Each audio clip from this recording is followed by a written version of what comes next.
What should a director expect from his producers?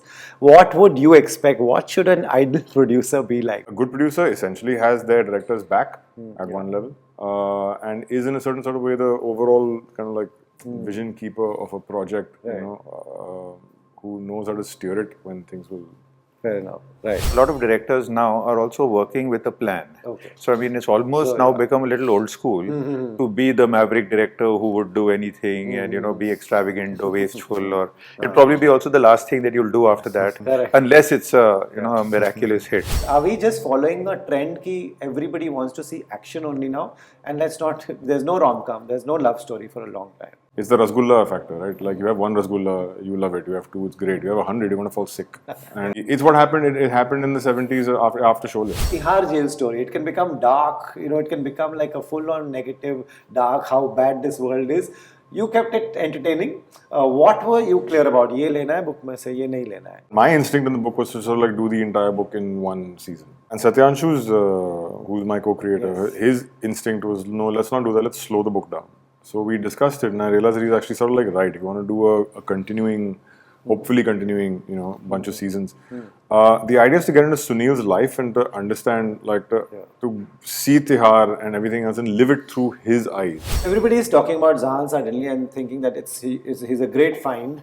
You tell me, what was the initial interaction? When you all saw him, did you all think that he can pull this off?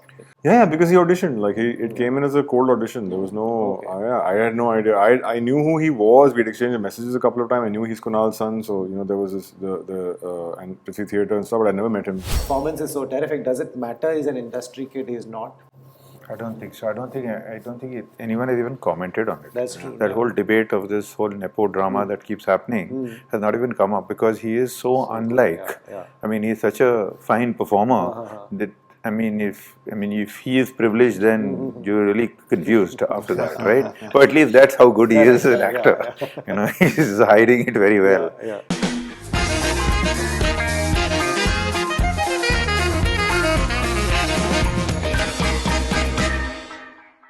Vikramaditya Motwane, Sameer Nair, welcome to Bollywood Hungama.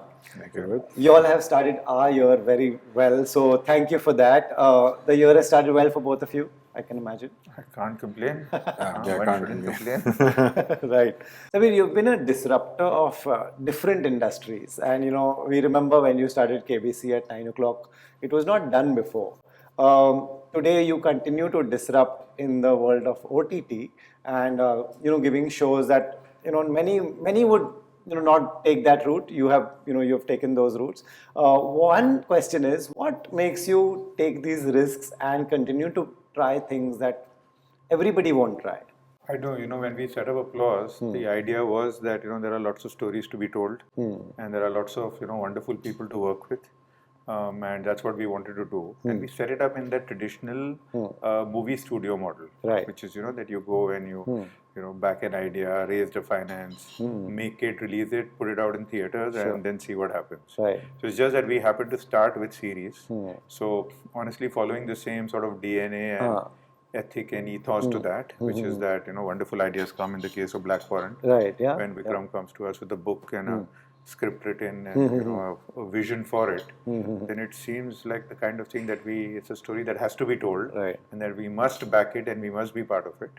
And of course, then there is a degree of risk in all these things and some excitement, but I suppose that's also part of the whole process of this thing. And so that's what we've been doing, and we've been doing that now for some time now. I think it's been 7 years, and we've done quite a few of these what may be called tricky things.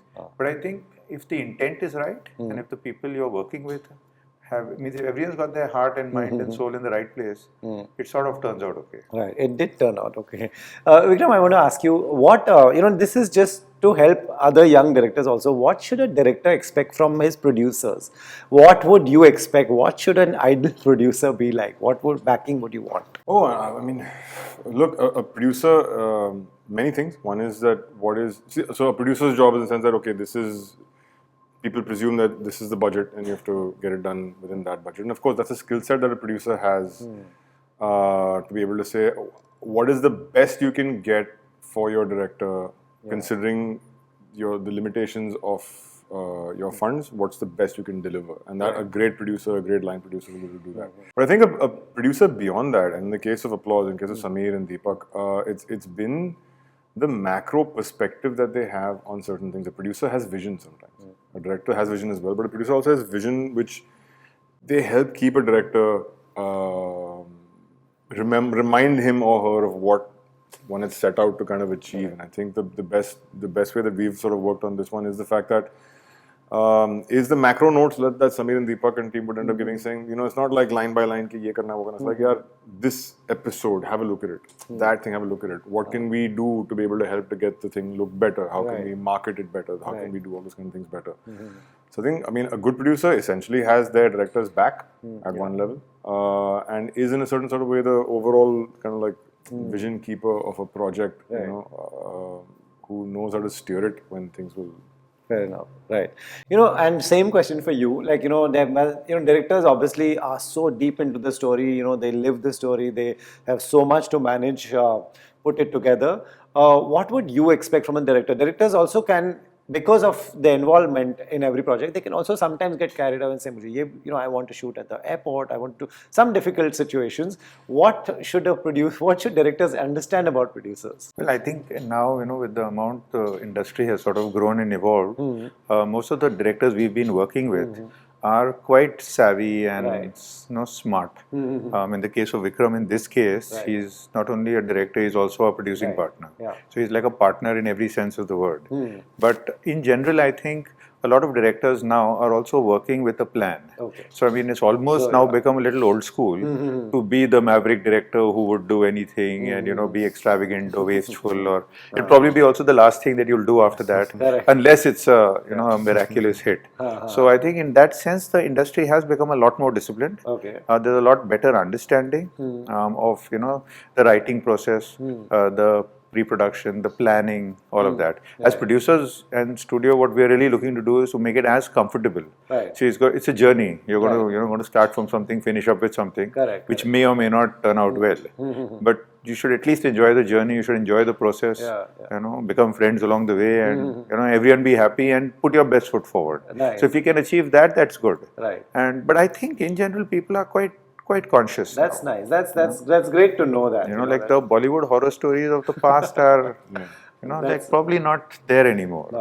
No, and also it spreads very fast. Reputations are, it's like news spreads. And it's one of those industries, I think, where people are always looking for good talent. And so on the positive side, when you're a good director, a good writer, a good actor, a good AD, you rise up fast in the industry because that reputation spreads and people are always looking for that.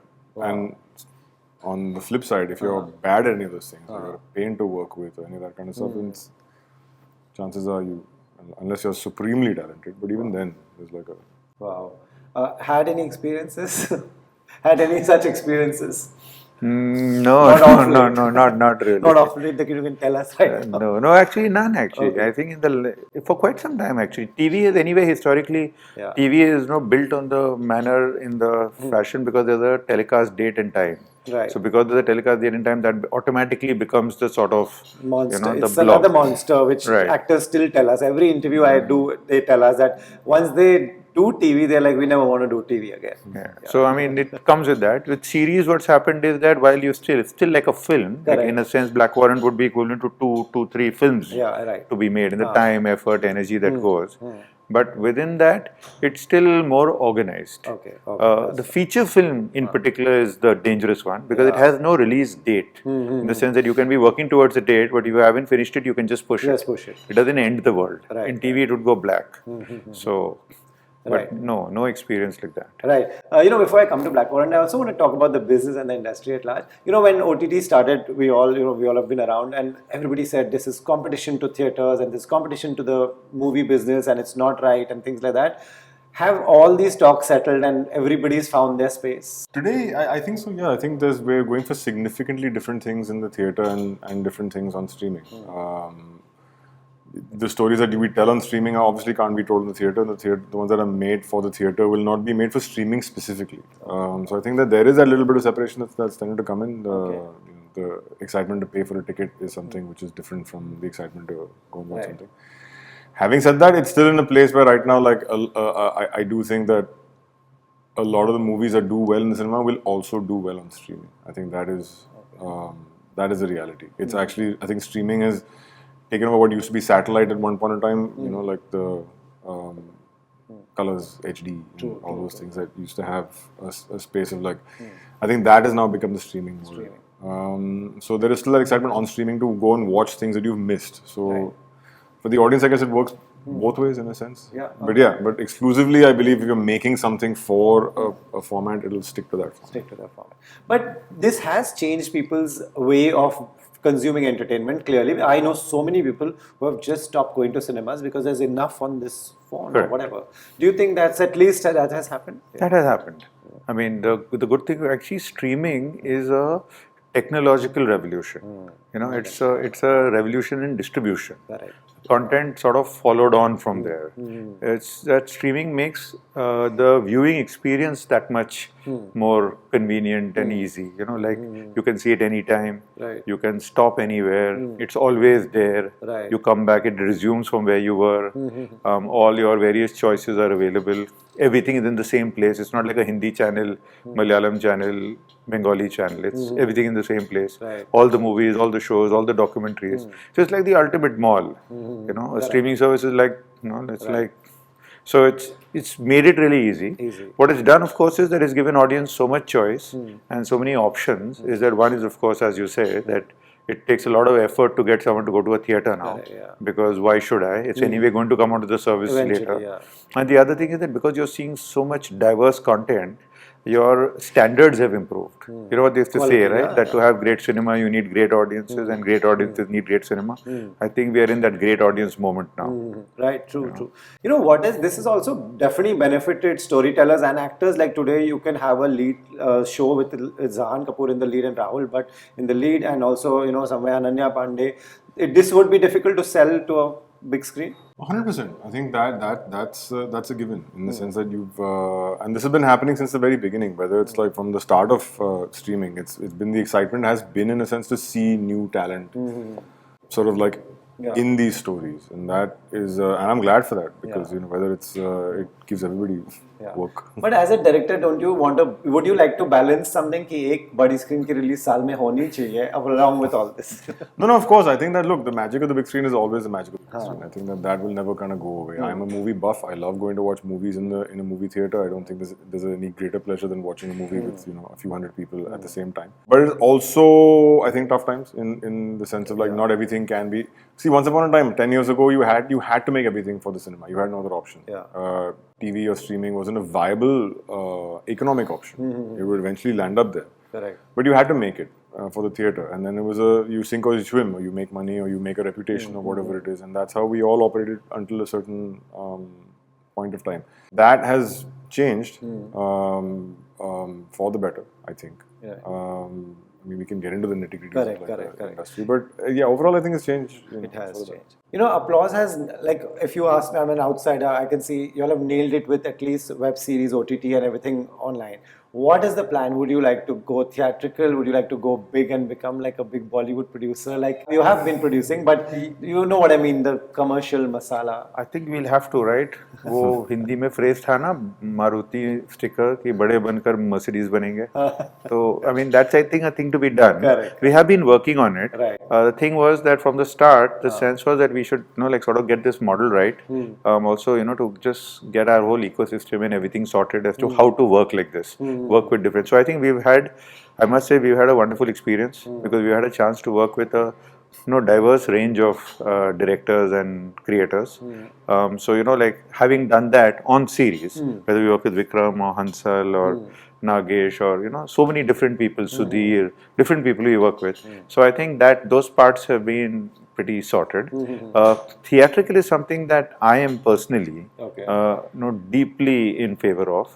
I don't think it should be killed off or it should die. It would be terrible because even from an economics point of view, you make a movie and you put it out theatrically and then it goes to streaming. it's the economics work well because there are different revenue streams. If we just move everything onto streaming and say that they've got to pay the bill, one is they can't afford it, they shouldn't afford it. Okay. Two is your movie gets very limited in what you can reach out to, and it just doesn't work as a model. Right. So theatrical is really important, Right. and we should make more movies, go theatrical, sell it on streaming, Right. and get the retail revenue. India is deeply underscreened. We are like at 9,000 screens. Yeah. The US has got 40,000, China has got 70,000. Yeah. True. And one would assume, what do we say about India? We love what? The movies and cricket are our two religions. So then this one religion is deeply under-templed there. Yeah.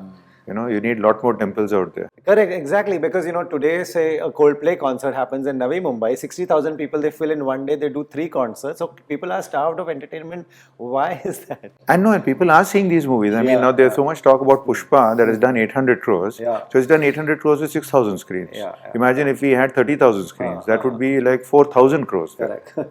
So That's the excitement. You want to go there. You will go to Coldplay despite the traffic, despite what it takes, despite everything to go there because you're excited about it. So what in the movies is creating that excitement for you to go to the movie theater and do it? And I've said constantly, there's no one size fits all. And I don't like the industry trying to force a one size fits all down your throat to be able to say, this is the big movie. Everybody has to kind of like watch only this film. My excitement might not be to go and watch a big Bollywood splashy film. I might have the excitement to go see something else, but I need the space for something. I just don't have the screens to be able to service a diverse audience in this country. We're still in single screen mentality, even though we've moved 20 years ahead. Right? And actually, the smaller films don't get screen time. Yeah. You don't get screens. So Or it tracks.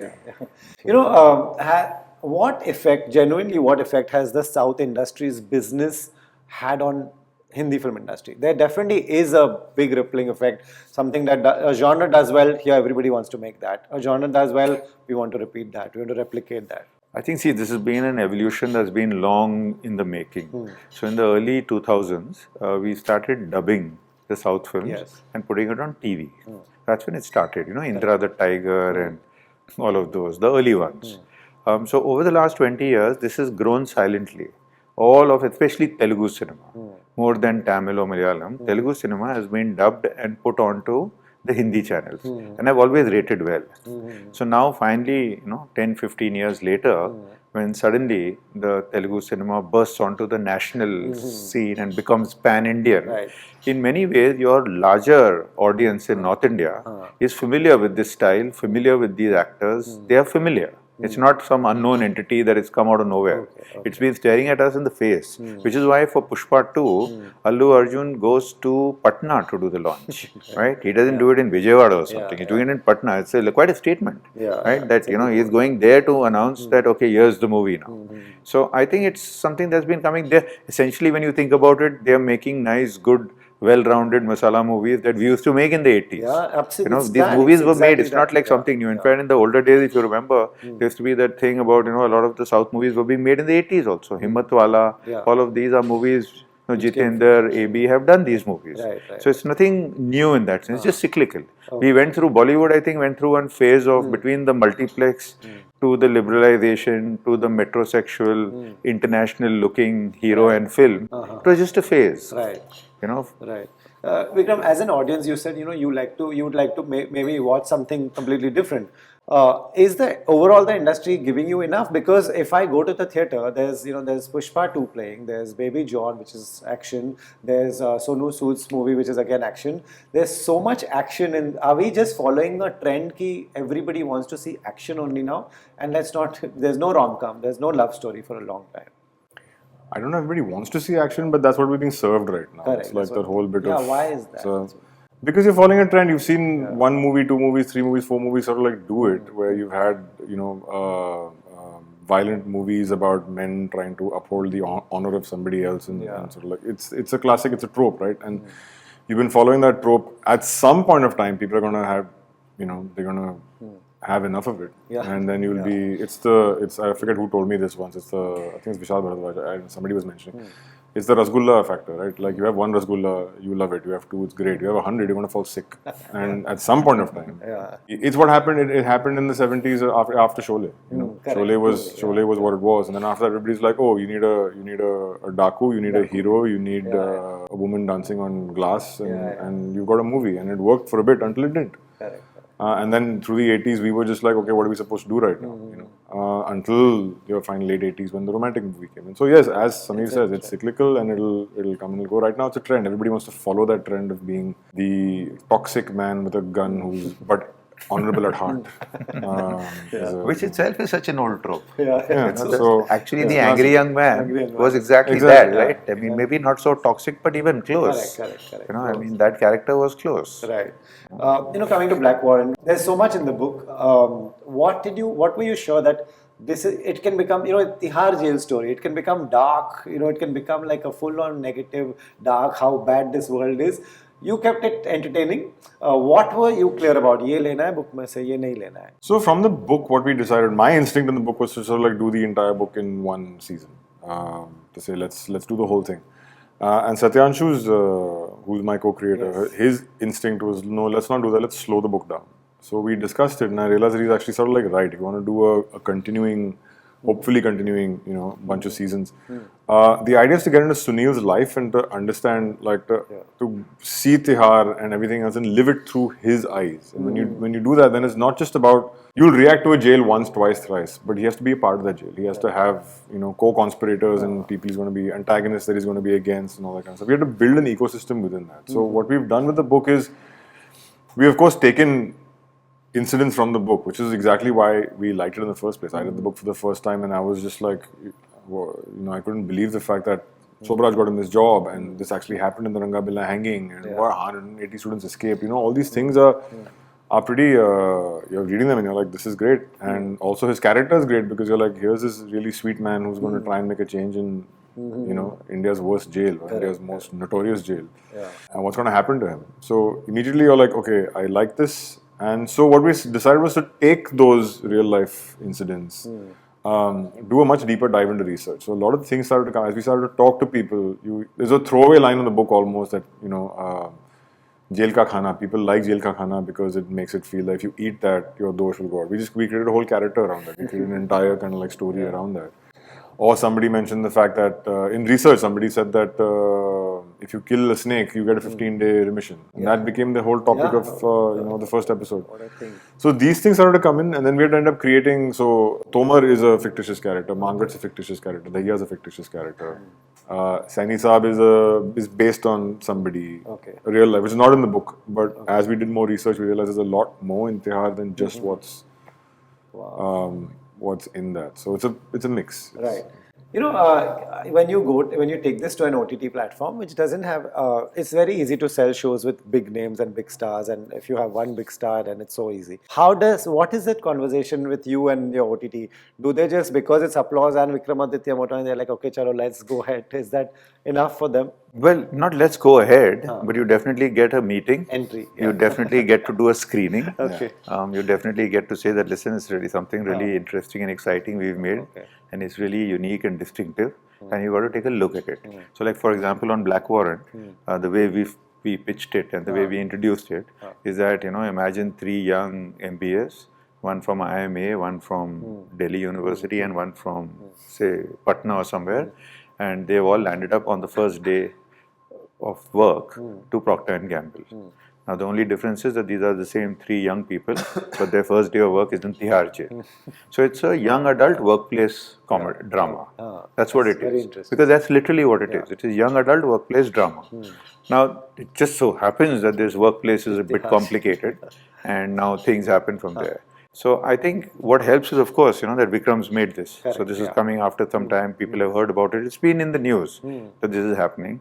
It's an interesting cast, and our main thing is it's the show and tell. More than anything. There's nothing to sell here. So it's really that we've made something. Please take a look at it. I think you're going to like it. Right. And it's all credit to Tanya and Monica at Netflix to see it and like it straight away. Okay. So as Tanya said, that you had us at hello. So, I mean, that's a lot of kudos to them for doing it in that manner. Because otherwise, you can also get into one complicated discussion and talk about all these things. That, you know, who is the cast, who are the people, are they famous, are they not? But what we had in mind, they got straight away. Right. You know, so which is good. Yeah. You know, I was chatting with a friend and she told me something very interesting. कि विक्रम सबसे काम करा लेता है. You know. Now, tell me, I'm talking about actors. Are you making sure that you use them according to their personality, and that's one of the biggest things, or how is this working so well so far? Well, I mean, the first thing is that you write a script which is, got great characters. So much of it is on the page. If you don't have great characters or great people or great, things that actors that, that they can get, that they sink their teeth into, then you have nothing. Then your casting doesn't really make a difference afterwards. But number one, make really compelling characters on the page, and then after that, it's just the casting directors who do their job and kind of find. There's so many great actors in this industry. You'll be surprised as to how many amazing actors there are. Wow, that's so nice. And you find them. You find and on Black Warrant we had many competent auditions for every role pretty much, and then you get it's great. Then you can cherry pick who you want. Zahan and Paramveer and Anurag were all fantastic. The auditions were all fantastic. And so instinctively on auditions, you're like, great, I like this guy a lot. I like this guy a lot. So when you know it sometimes, it doesn't take, sometimes it's hard because you go through months before you can find the right actor to play something. Rangabila for us was a tough one to audition and a tough one to cast. But we got very lucky with the other three. Everybody is talking about Zahan suddenly and thinking that he's a great find.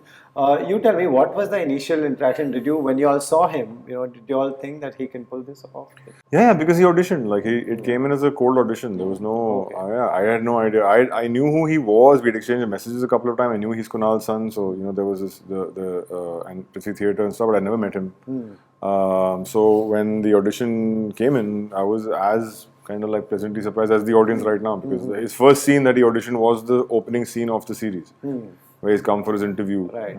And that was the first scene, and you're like, okay, this is great. This guy is amazing. Right. So instinctively you're sold, on him, and it's true for the other two as well. True. Does it matter, because the performance is so terrific? Does it matter? He's an industry kid. He's not. I don't think so. I don't think anyone has even commented on it. That's true. That whole debate of this whole nepo drama that keeps happening has not even come up, because he is so unlike. I mean, he's such a fine performer that. If he is privileged, then you're really confused after that, right? Or at least that's how good he is as an actor. He's hiding it very well. Yeah. The Rangabila hanging scene, if I can shut my eyes and just that shot comes from down where his body is hanging. It could have it could have gone all negative from there. How did you all make sure कि बस इतना ही करेंगे, इसके बाद story पे जाएंगे? Because that can also be very attractive for viewing. Well, you're right. That was the scene that sequence actually was the sequence that I was most kind of nervous about, because it's about finding that balance between it being partly voyeuristic, where you're like, oh my god, I'm getting to see you hanging, and you want the audience to sort of feel that you're kind of watching it along with Sunil for the first time. So everything that we're doing, at least in the first couple of episodes, and is because Sunil is new in Tihar. So every new experience for him is also a new experience for us. So to see it from that lens and to be able to give an audience a sense of what it feels like, but also I think there's so many. There's a lot of emotion in that scene, because it's almost like it is, and we tried to give the hint of it being, in a sense, it's the justice for what's happened before that. And there was a clock ticking right at the beginning for the kids, and now there's a clock ticking for these guys as well. And there's a certain mirror that's happening over here. So one was about bringing that emotion in to kind of remind you of what we saw in the beginning. It's also seeing it through Sunil's lens, to also sort of see it in that confusion that everybody's feeling, at least Sunil's feeling at that point in time, to end up feeling that as well. Also just the visceral nature of a hanging, but also the weird almost black comedy that happens after the hanging is not done properly. It's almost borderline black comedy, where you want to just go, I can't, this is really happening. That was also a very fine line to sort of what a sensitive thing. I know. Right, your actors were telling me that day that they were it was daunting to be on that set where this guy is screaming before he's going, and they were feeling the goosebumps and everything. But they said you were very into technical things that day. You're like, I can't. How is that? Because how can you not? You also have to feel that emotion. No, you do, but I think that when you're shooting now, there's so much that's on the. You're so focused on just getting the shot done and making sure that hey, bhai, matlab, yaar, let's not finish. And especially in the hanging scene. Yeah, especially in the hanging scene because we had to finish the night bit and then go into that early morning section. And early morning is very hard to shoot. Early morning you literally only get like, half an hour, 45, 40 minutes of like light to shoot it. So we were like just so like chalo, and we wanted to like do it. So it was very I had to put professional hat on. Right. And do that. When you watch it for the first time, do you watch it as it is being made, or would you like to watch it, if given a choice, would you like to watch it when it's fully ready? Well, I suppose the process requires you to watch cuts along the way. And so you see many versions of it till you see the final thing. Okay. But I think one thing which we do, and I encourage all my team members and colleagues to do, is that whenever I watch anything, I'm watching it only as a viewer. As a viewer. So I'm never really, all the notes and all somebody else got to make. So I'm just purely interested in watching it. And then if I just watch it and then I say, nice. Right. Then there'll be 200 issues and problems and all of that, which will come up in discussion. But that first viewing, and each time actually, because that's how actually people see. Yeah, that's so, how people actually, the way people watch it, they don't start out with the critical position. That, okay, let me watch it and say lighting is not right, this is not right. No one's seeing that. So if the story is holding you, if the characters are holding you, you're going along with the story. We've seen enough bad Hindi movies and loved them, right, growing up. Nobody and now when you watch them again, when you watch some of the old movies again, you're a bit startled, like, what was I thinking?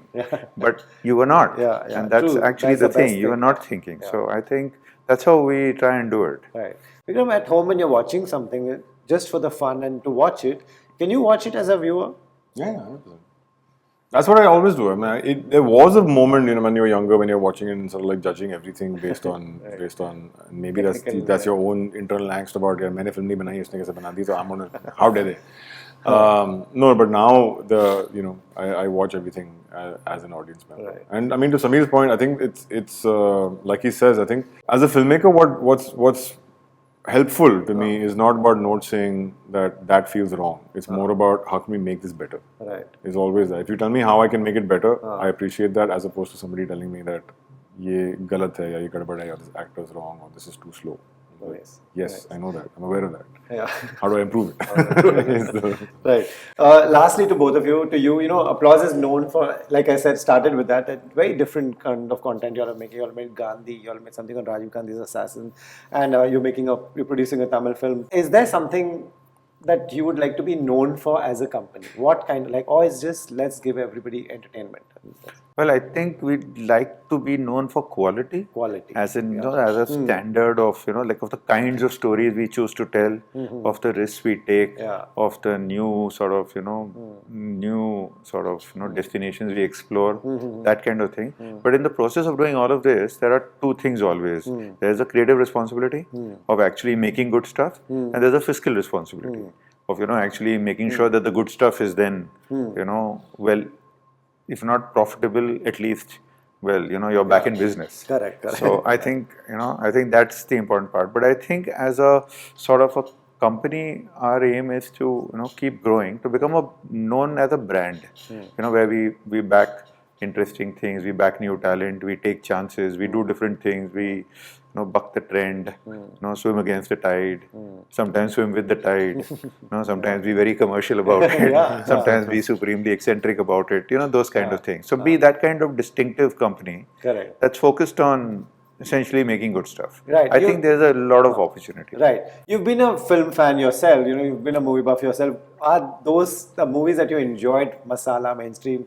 Would we see you producing those? Of course, 100%. Yeah. In fact, I was like, I would have done applause like in '99. So I was all set to leave Star and enough of this. Now let me try and do what is now applause.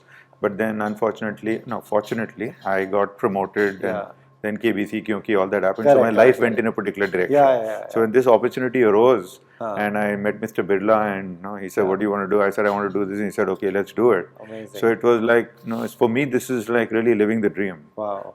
This is the best thing that I would like to do. Amazing. work with amazing people and make amazing things. Totally. You know what? Also, I think applause. What's lovely, and I think this should actually have been a part of my answer earlier when you asked me about producers, is the fact that the risk taking. No one's taking risks in this industry, and I think that to have somebody who's got your back on the risk that you want to take and is going to take it with you, saying, "Let's do it. Let's make it the best we can." And we figure it out. Yeah. Let's be positive about it. If we make it well enough, there'll always be people to, see it in the best way possible. But let's not sort of like look at it from a backward position. Ke, yaar, ye kaise becenge? How will we sell it? Let's try and tweak it towards a certain mindset of what we believe the audience wants to watch. And I think that's, as a director, that's always great to have somebody who's got your back on that sense. The fact that if you're taking a risk, so are we, and let's do it together. Both, and also going by just history, that the bestest and the biggest films have come from the biggest risks. That's it. Name any film and it was a risk at that time for that producer and director. In fact, all content is like that. When you think about it, the only reason you remember great pieces of content is because they were breaking new ground at the time. At that time. I mean, if it was like, as you said, Sholay, ke baad so many Daku pictures came. You'll be hard pressed to remember, mention any. I interviewed Nawaz and he was saying, itni Daku ki film, there was no titles left. Then someone made a film called Aakhri Daku and iske baad nothing came. I was asking you lastly, Vikram, you've made like in a very short span, if we see, very different shows. Black Warrant and everything that you have done in the past 2 years, I would say, it's all different directions you have gone in. To work with Ananya Pandey and make a Control, and then to make this, these are, I know the space, but very different. Personally, is there one thing that you enjoy, that this is the part that I enjoy, this is the genre that I like to make? I enjoy problem solving. So it's the nerd, the geek in me that likes that. So I look at filmmaking in a way of like everything is like there's a great idea that you're excited about. So one line or a log line you get excited about, and then you follow that through. Or you read a book and you get excited, and then you follow that through. Or so for me it's always that. It's like, how do we make this the best version of what it can be? So I don't think it's not, and I'm genre agnostic in that sense because I guess I like all sorts of genres. So it's like you follow you follow the story, but it's the chase that I like the most. It's like the process of filmmaking is what excites me the most. The process of getting that thing ready is very exciting for me. Right. So. Clearly, this is the combo that works for him and for you, and that's why you're so great together. Keep entertaining us. The year started well, thanks to you guys, and thank you so much. Thank you so much.